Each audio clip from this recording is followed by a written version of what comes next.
स्वागत है हमारे YouTube channel all MCQ studies की दुनिया में।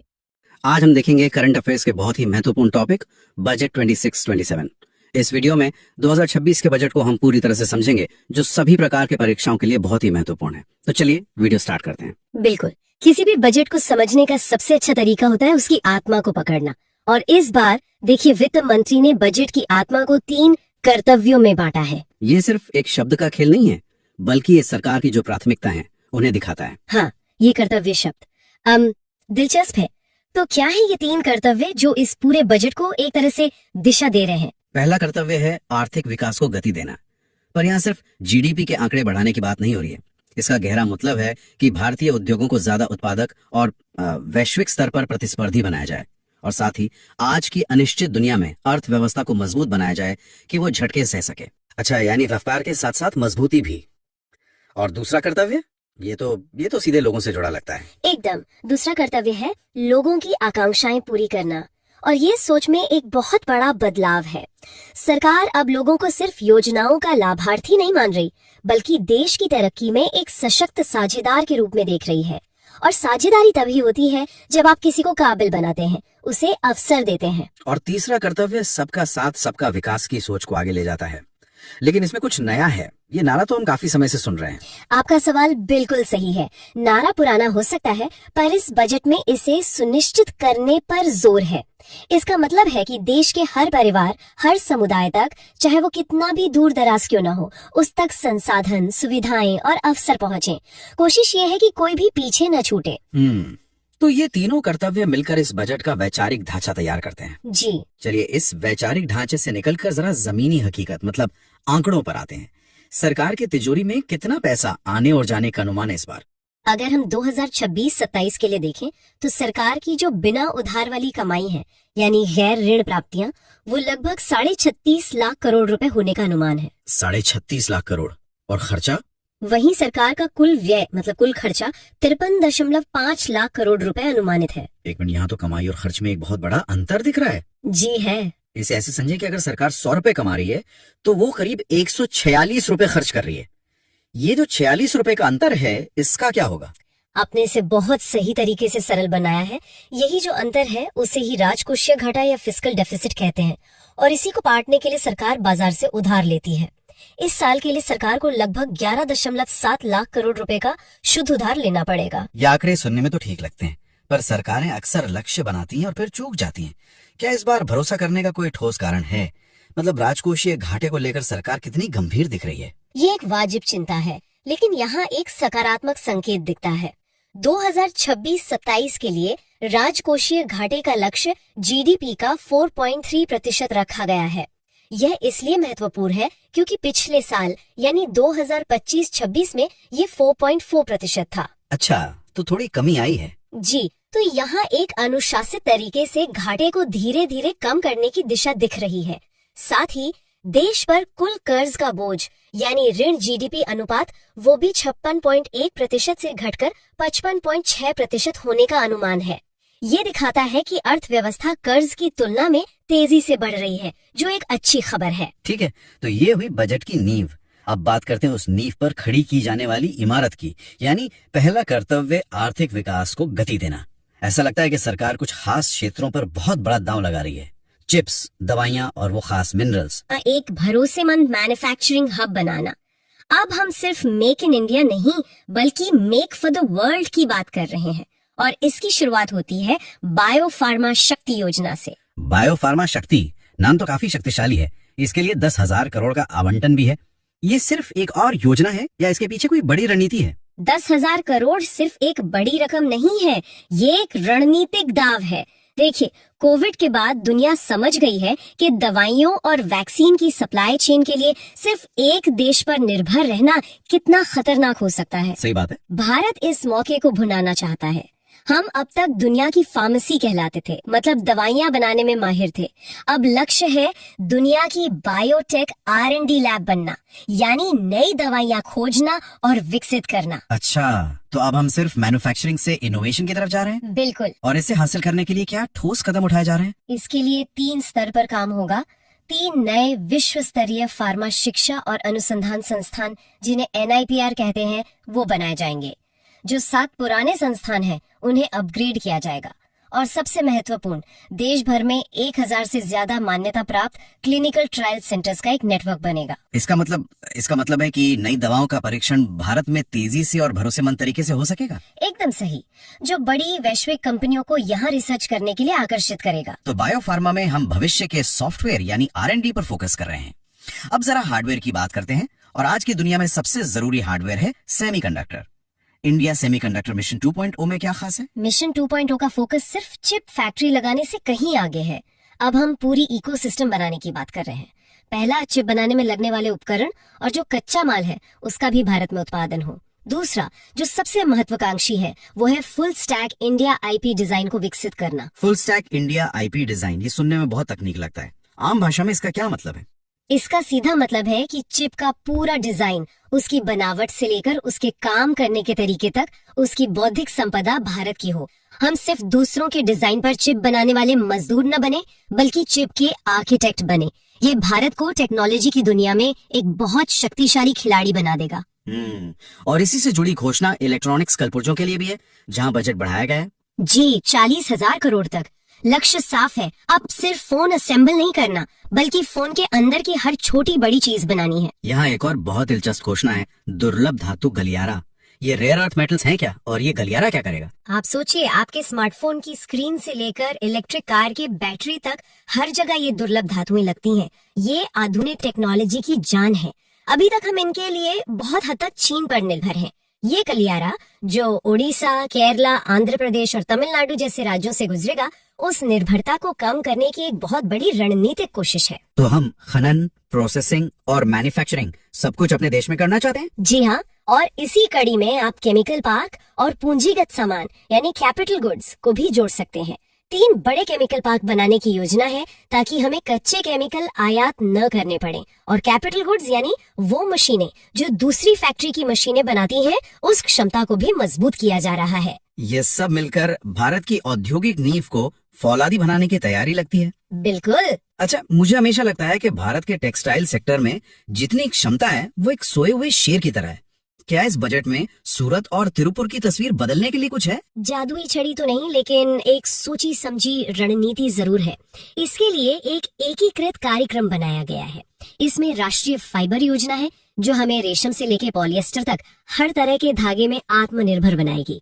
फिर वस्त्र विस्तार और रोजगार योजना है, जो पारंपरिक क्लस्टरों को आधुनिक मशीनें और टेक्नोलॉजी देगी। और ये चैलेंज मोड में मेगा टेक्सटाइल पार्क बनाने के बाद क्या है? ये चैलेंज मोड क्या है? ये बड़ा दिलचस्प है। इसका मतलब है कि केंद्र सरकार राज्यों के सामने एक तरह की प्रतियोगिता रखेगी। जो राज्य सबसे बेहतर, सबसे कुशल और पर्यावरण के अनुकूल प्लान बनाकर देगा, उसे ही ये मेगा पार्क स्थापित करने का मौका और फंड मिलेगा। इससे सिर्फ खाना पूर्ति नहीं होगी, बल्कि असल में विश्व स्तरीय टेक्सटाइल हब बनाने की प्रतिस्पर्धा होगी। ये तो हुई नई और हाईटेक इंडस्ट्री की बात, लेकिन भारत की असली ताकत तो उसके पारंपरिक उद्योगों में भी है। खादी, हथकरघा, हस्तशिल्प, उनके लिए क्या सोचा गया है? निश्चित रूप से, और इसके लिए महात्मा गांधी ग्राम स्वराज पहल का प्रस्ताव है। ये सिर्फ एक योजना नहीं, बल्कि एक सम्मान है उन लाखों बुनकरों और कारीगरों के लिए। इस पहल के तहत उन्हें बेहतर डिजाइन, अच्छी ब्रांडिंग और वैश्विक बाजार तक पहुंचने में मदद की जाएगी। एक जिला एक उत्पाद जैसी योजनाओं को इससे सीधी ताकत मिलेगी। लेकिन कई पुराने औद्योगिक क्लस्टर भी हैं जो समय के साथ पिछड़ गए हैं, उनका क्या होगा? उनके लिए भी सोचा गया है। लीगेसी औद्योगिक समूहों का पुनरुद्धार योजना के तहत देश के ऐसे 200 पुराने क्लस्टरों को चुना जाएगा। सरकार वहां की सड़कों, बिजली और टेक्नोलॉजी को अपग्रेड करने में मदद करेगी, ताकि वे फिर से प्रतिस्पर्धी बन सकें। ये नए और पुराने के बीच संतुलन बनाने की एक बेहतरीन कोशिश है। और इस पूरी कहानी का सबसे महत्वपूर्ण हिस्सा है MSMEs, यानी छोटे और मझोले उद्योग। उन्हें चैंपियन बनाने के लिए क्या किया जा रहा है? MSMEs के लिए एक त्रिस्तरीय दृष्टिकोण की बात कही गई है, लेकिन सबसे बड़ी और ठोस घोषणा है SME ग्रोथ फंड का निर्माण। इस फंड में 10,000 करोड़ रुपए डाले जाएंगे। 10,000 करोड़।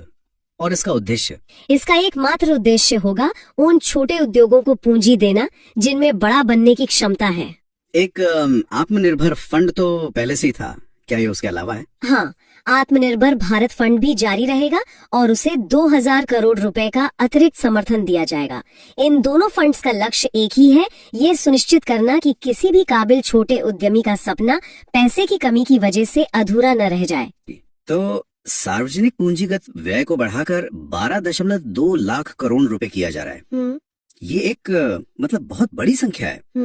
इसका जमीनी स्तर पर क्या मतलब है? हाँ, संख्या वाकई बहुत बड़ी है और यहाँ दिलचस्प बात यह है कि ये सिर्फ सड़कें या पुल बनाने के बारे में नहीं है, ये एक तरह से देश की आर्थिक धमनियों को बनाने जैसा है। आर्थिक धमनियों को? बिल्कुल, इसे बड़े पैमाने पर देखें, पूर्वी भारत में डांकुनी से लेकर पश्चिमी भारत के सूरत तक एक नया डेडिकेटेड फ्रेट कॉरिडोर बनाया जा रहा है। अच्छा, ये जो डेडिकेटेड फ्रेट कॉरिडोर है, ये सिर्फ एक और रेलवे ट्रैक तो नहीं है? नहीं, बिल्कुल नहीं।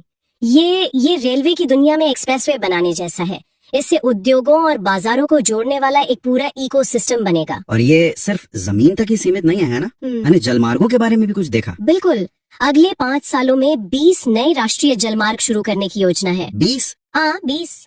और इसकी शुरुआत ओडिशा में NW5 से होगी, जो खनिज समृद्ध क्षेत्रों जैसे तलचर, को और कलिंग नगर जैसे औद्योगिक केंद्रों को जोड़ेगा।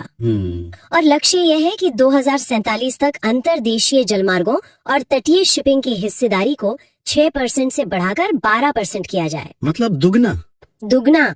ये परिवहन के दबाव को कम करने और लागत घटाने का एक बहुत ही रणनीतिक कदम है। और इसमें सी प्लेन भी शामिल है। ये तो काफी भविष्यवादी लगता है। ये भविष्यवादी है लेकिन व्यावहारिक भी है। कैसे? देखिए, स्वदेशी सी प्लेन निर्माण को प्रोत्साहन देने का मतलब है अंतिम मील और दूरराज के क्षेत्रों तक संपर्क बढ़ाना। सोचिए कि इससे पर्यटन को कितना बढ़ावा मिलेगा जब आप उन जगहों तक आसानी से पहुंच पाएंगे जहां पहुंचना अभी मुश्किल है। हाँ, ये बात तो है, पर ये महंगा नहीं होगा? और इसीलिए इसके लिए एक वायबिलिटी गैप फंडिंग मतलब VGF स्कीम भी शुरू की जाएगी ताकि संचालन को समर्थन मिल सके। ठीक है, तो ये सब कनेक्टिविटी के बारे में है, लेकिन शहरों का क्या उनके लिए भी कोई विशेष योजना है? हाँ, और ये बहुत जरूरी है। शहरी आर्थिक क्षेत्रों यानी सिटी इकोनॉमिक रीजन्स के विकास के लिए 5 साल में 5000 करोड़ रुपया आवंटित किए गए हैं। और इन क्षेत्रों को जोड़ने के लिए? इनको जोड़ने के लिए 7 हाई स्पीड रेल कॉरिडोर विकसित किए जाएंगे, जैसे मुंबई पुणे, दिल्ली वाराणसी और हैदराबाद बेंगलुरु। मतलब ये सिर्फ तेज यात्रा के बारे में नहीं है? नहीं, ये बड़े शहरी समूहों को एक एकीकृत आर्थिक क्षेत्र के रूप में विकसित करने के बारे में है। इस तरह के बड़े विकास के लिए तो बहुत सारा पैसा चाहिए होगा। क्या हमारी वित्तीय प्रणाली इसके लिए तैयार है? आपने बहुत महत्वपूर्ण सवाल उठाया है और इसी को ध्यान में रखते हुए विकसित भारत के लिए बैंकिंग पर एक उच्च स्तरीय समिति का गठन करने का प्रस्ताव है। अच्छा, इसका उद्देश्य बैंकिंग क्षेत्र की एक व्यापक समीक्षा करना है। साथ ही बड़े शहरों को उच्च मूल्य के म्युनिसिपल बॉन्ड जारी करने के लिए भी प्रोत्साहित किया जा रहा है। Municipal bond? जी, 1000 करोड़ रुपए से अधिक का सिंगल बॉन्ड जारी करने पर 100 करोड़ रुपए का प्रोत्साहन दिया जाएगा। वाह! ताकि शहर अपने विकास के लिए खुद धन जुटा सके। ठीक है, अब इस पर आते हैं। इन सभी परियोजनाओं को चलाने के लिए कुशल लोगों की जरूरत होगी। मानव संसाधन के बारे में क्या योजना है? यहाँ एक बड़ी तस्वीर जुड़ी हुई है। शिक्षा से रोजगार एवं उद्यम नाम की एक स्थायी समिति बनाने का प्रस्ताव है, जिसका ध्यान सेवा क्षेत्र पर होगा। और लक्ष्य क्या है? लक्ष्य है कि 2047 तक इस क्षेत्र में भारत की वैश्विक हिस्सेदारी 10% हो। और इसमें स्वास्थ्य सेवा एक बहुत बड़ा हिस्सा लगती है ना? निश्चित रूप से। अगले 5 वर्षों में 1 लाख एलाइड हेल्थ प्रोफेशनल्स को जोड़ने का लक्ष्य है। 1 लाख? हाँ, मौजूदा संस्थानों को अपग्रेड किया जाएगा और नए संस्थान भी स्थापित किए जाएंगे। इसके अलावा बुजुर्गों की देखभाल सहित एक मजबूत देखभाल सेवा परिवेश बनाने पर भी ध्यान केंद्रित है। अच्छा, जिसके लिए 1.5 लाख देखभाल सेवा प्रदाताओं को प्रशिक्षित किया जाएगा। पारंपरिक चिकित्सा के बारे में क्या आयुष के लिए भी कुछ है? हाँ, बिल्कुल है।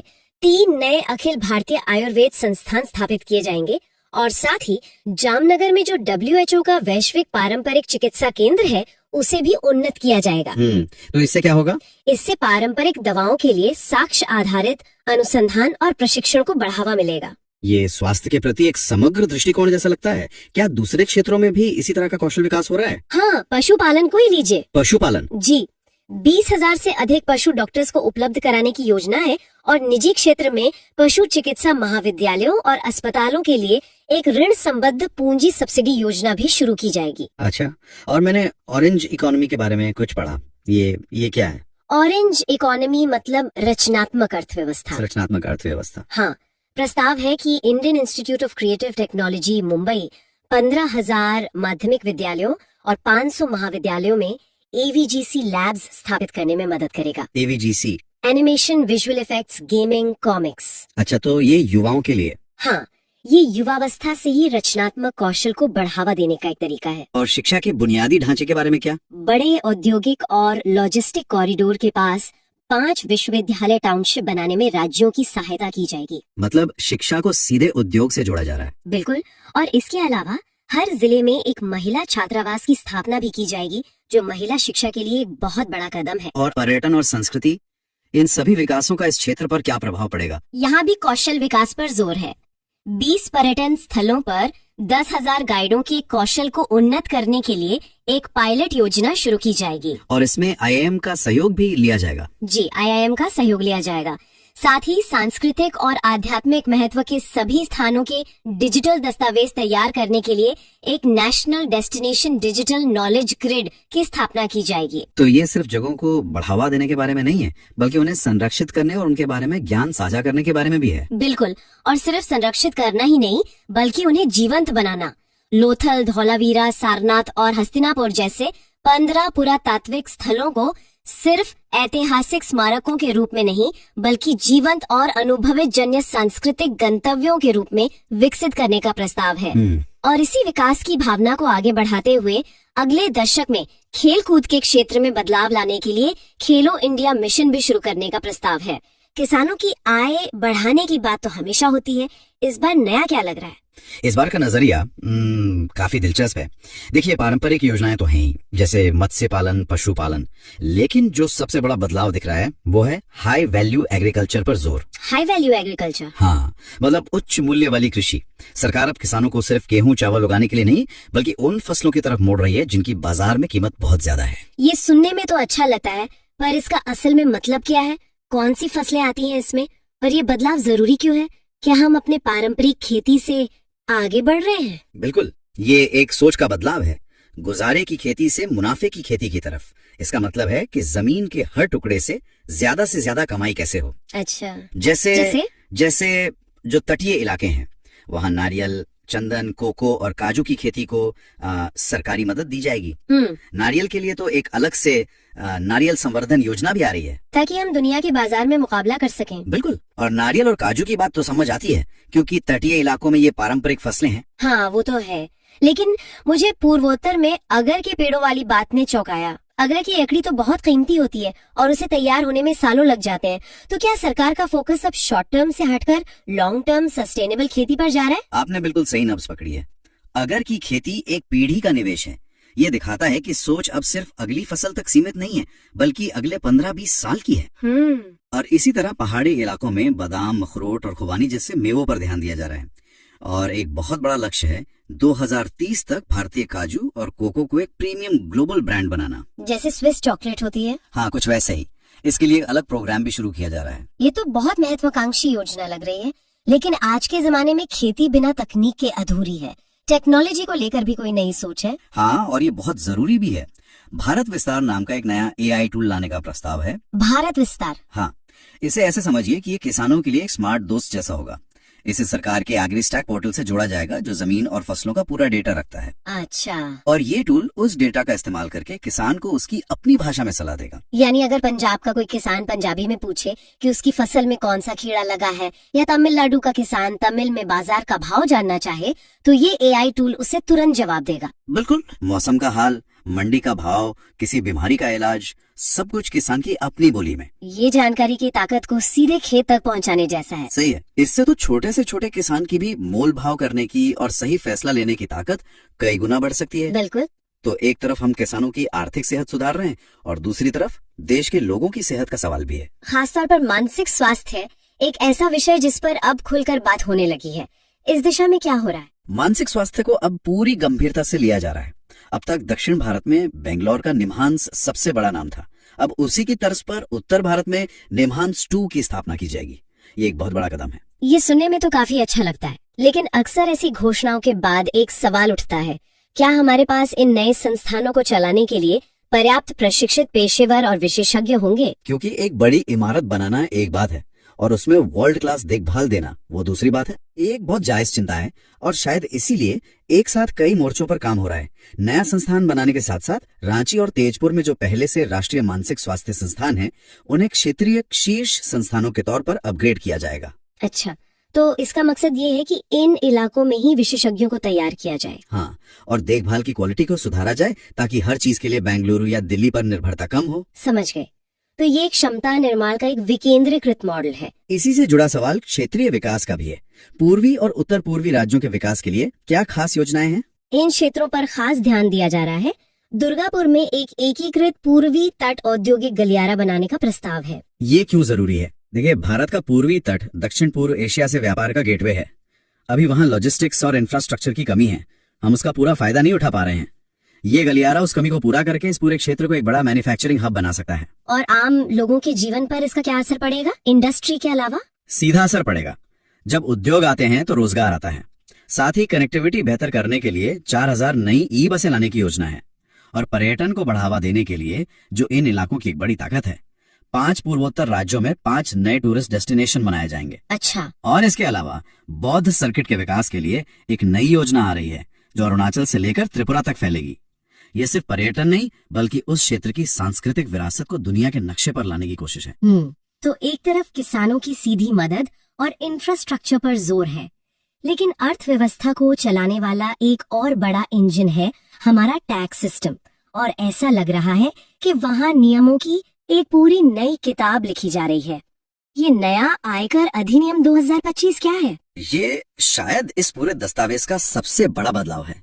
1 अप्रैल 2026 से एक पूरी तरह से नया इनकम टैक्स कानून लागू करने का प्रस्ताव है और इसका सिर्फ एक ही मकसद है, सरलीकरण। सरलीकरण? हाँ, दशकों पुराने नियमों, जटिल फॉर्म्स और मुश्किल भाषा को हटाकर एक ऐसा सिस्टम बनाना जिसे आम नागरिक भी आसानी से समझ सके और उसका पालन कर सके। कोशिश यह है कि टैक्स फाइलिंग एक सिरदर्द न रहकर एक सामान्य काम बन जाए। जीवन जीने की सुगमता या ईज ऑफ लिविंग की बात अक्सर होती है। इस नए कानून में आम आदमी के लिए ऐसे कौन से ठोस कदम है जिनसे वाकई फर्क पड़ेगा? कई छोटे छोटे लेकिन असरदार बदलाव हैं। पहला, मोटर दुर्घटना के मामलों में जो मुआवजा मिलता है उसकी ब्याज पर अब कोई इनकम टैक्स या टीडीएस नहीं कटेगा। यौन पीड़ित परिवारों के लिए बहुत बड़ी राहत है जो पहले से ही मुश्किल दौर से गुजर रहे होते हैं। हाँ, ये तो बहुत जरूरी था। और जो लोग विदेश घूमने जाते हैं उनके लिए भी कुछ है। वो टीसीएस का नियम काफी कंफ्यूजिंग था। हाँ, उनके लिए एक अच्छी खबर है। अभी जब आप कोई टूर पैकेज खरीदते हैं तो सरकार उस पर टीसीएस यानी टैक्स कलेक्टेड एट सोर्स के नाम पर एडवांस में ही 20% तक टैक्स ले लेती है जी। अब इसे घटाकर सिर्फ 2% करने का प्रस्ताव है। इसका सीधा मतलब है कि विदेश यात्रा की प्लानिंग करते वक्त आपके हाथ में ज्यादा पैसा रहेगा। अच्छा, एक और वर्ग है जो टैक्स के नियमों में बहुत उलझता है। छोटे करदाता और छोटे कारोबारी, उनके लिए क्या है? उनके लिए प्रक्रियाओं को बहुत आसान किया जा रहा है। जैसे अगर किसी को कम या शून्य टीडीएस कटवाने का सर्टिफिकेट चाहिए होता था तो उसे अधिकारी के पास अर्जी देनी पड़ती थी। अब ये एक ऑटोमेटेड नियम आधारित प्रक्रिया होगी, कोई भागदौड़ नहीं। ये तो अच्छी बात है। साथ ही अगर रिटर्न भरने में कोई गलती हो गई तो उसे सुधारने के लिए अब 31 दिसंबर के बजाय 31 मार्च तक का समय मिलेगा। ज्यादा समय, कम तनाव। बिल्कुल, वो भी मामूली फीस के साथ। और एक और बड़ी राहत है मुकदमेबाजी कम करने की दिशा में। अगर किसी ने अनजाने में आय का गलत विवरण दिया है तो उसे कोर्ट कचहरी के चक्कर काटने के बजाय अतिरिक्त टैक्स चुकाकर मामला निपटाने का विकल्प दिया जाएगा। ये तो हुई आम आदमी और छोटे कारोबारियों की बात। अब आते हैं बड़े खिलाड़ियों पर। कॉर्पोरेट, सहकारी समितियां और खासकर भारत का ग्रोथ इंजन आईटी सेक्टर, उनके लिए क्या है? उनके लिए भी बड़े और महत्वपूर्ण ऐलान है। पहले सहकारी समितियों की बात करते हैं। अभी तक दूध, तिलहन, फल, सब्जियों की सप्लाई करने वाली प्राइमरी कोऑपरेटिव सोसाइटियों को टैक्स में छूट मिलती थी। अब इस छूट का दायरा बढ़ाकर इसमें पशु चारा और बिनौले की आपूर्ति करने वालों को भी शामिल कर लिया गया है। अच्छा, तो ये ग्रामीण अर्थव्यवस्था की सप्लाई चेन को मजबूत करने वाला कदम है। बिल्कुल। और आईटी सेक्टर, मुझे वो सेफ हार्बर मार्जिन वाला पॉइंट बहुत दिलचस्प लगा। 2000 करोड़ की लिमिट, ये तो 300 करोड़ से सीधे लगभग 7 गुना की छलांग है। इसका जमीन पर क्या असर दिखेगा? ये एक गेम चेंजर हो सकता है। पहले सेफ हार्बर को आसान भाषा में समझते हैं।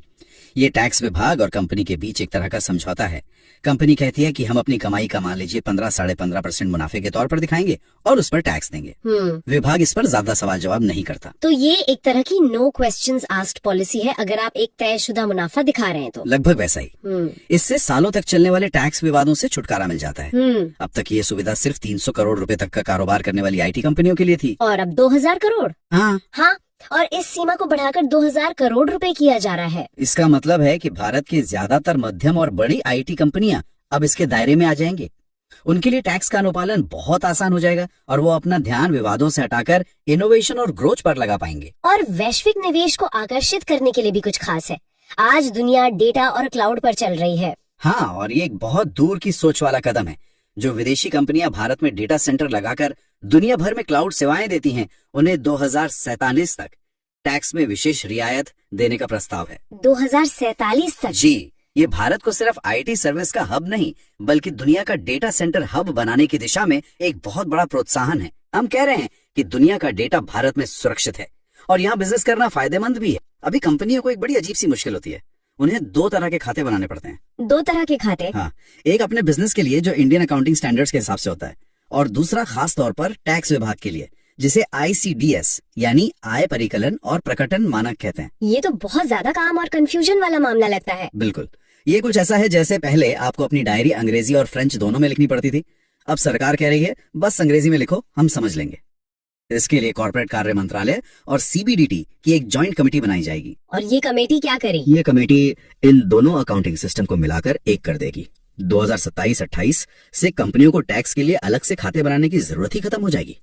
सोचिए देश की लाखों कंपनियों का कितना समय, पैसा और संसाधन बचेगा। करों को लेकर कुछ बड़े बदलावों की बात हो रही है, खासकर कंपनियों और निवेशकों के लिए। इसे सरल शब्दों में समझाएंगे? ऐसा लग रहा है कि नियमों का एक पूरा जाल बिछा है। बिल्कुल, और हमारा काम ही है इस जाल को सुलझाना। चलिए सबसे अहम बदलाव से शुरू करते हैं। ये कंपनियों के शेयर बाय बैक से जुड़ा है। हाँ, मैंने भी इसके बारे में सुना है। कहते हैं कि कंपनी के मालिक यानी प्रमोटर्स इसका कुछ ज्यादा ही फायदा उठा रहे थे। ये माजरा क्या है? आपने बिल्कुल सही पकड़ा।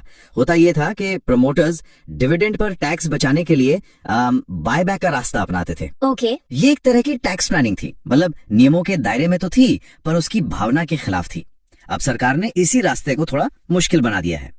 कैसे? नए नियम के तहत अगर कोई कॉर्पोरेट प्रमोटर बायबैक करता है तो उस पर 22% का प्रभावी टैक्स लगेगा। 22%? जी, और अगर प्रमोटर कोई व्यक्ति है मतलब गैर कॉर्पोरेट तो उनके लिए ये दर बढ़कर 30% हो जाएगी। ओहो, तो मतलब अब ये रास्ता उतना आकर्षक नहीं रहा। ये तो पारदर्शिता लाने और गलत इस्तेमाल रोकने की कोशिश लगती है। बिल्कुल, और इसी तरह TCS यानी स्रोत पर कर संग्रह, उसमें भी कुछ फेरबदल हुए हैं। उसमें क्या नया है? TCS में सरकार ने तर्क संगत बनाने पर जोर दिया है, मतलब दरों को ज्यादा लॉजिकल बनाया है। जैसे शराब, स्क्रैप यानी कबाड़ और कुछ खनिजों के विक्रेताओं के लिए TCS की दर अब एक समान 2% कर दी गई है। ठीक है, ये तो एक रूपता लाने जैसा हुआ। हाँ, लेकिन यहाँ एक बहुत दिलचस्प और जमीन स्तर का बदलाव है, वो है तेंदुपत्ते पर। तेंदुपत्ता, ये तो बहुत खास लगता है। ये बदलाव क्यों महत्वपूर्ण है? बहुत महत्वपूर्ण है। तेंदुपत्ते का कारोबार सीधे तौर पर आदिवासी समुदायों और जंगल में रहने वाले लोगों की आजीविका से जुड़ा है।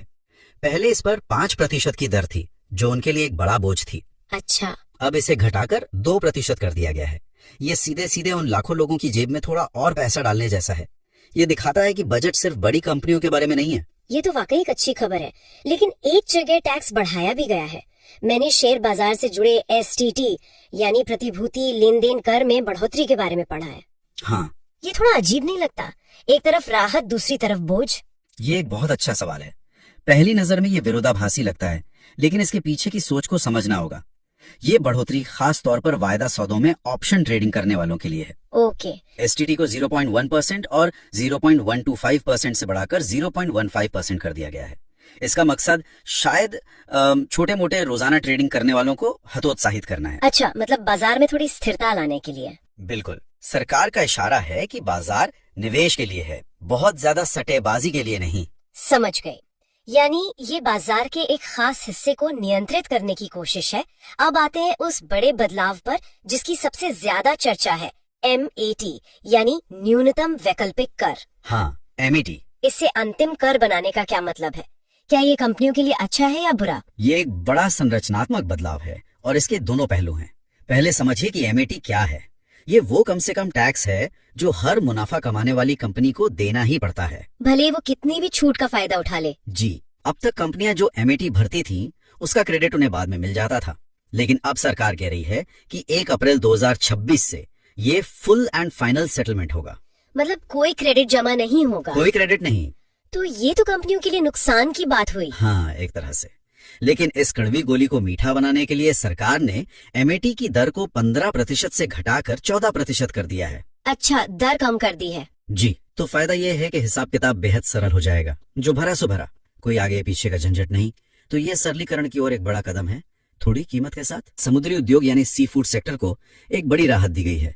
सी फूड उत्पादों की प्रोसेसिंग में कुछ खास चीजें बाहर से मंगानी पड़ती हैं। हाँ, इन पर टैक्स फ्री आयात की एक सीमा थी।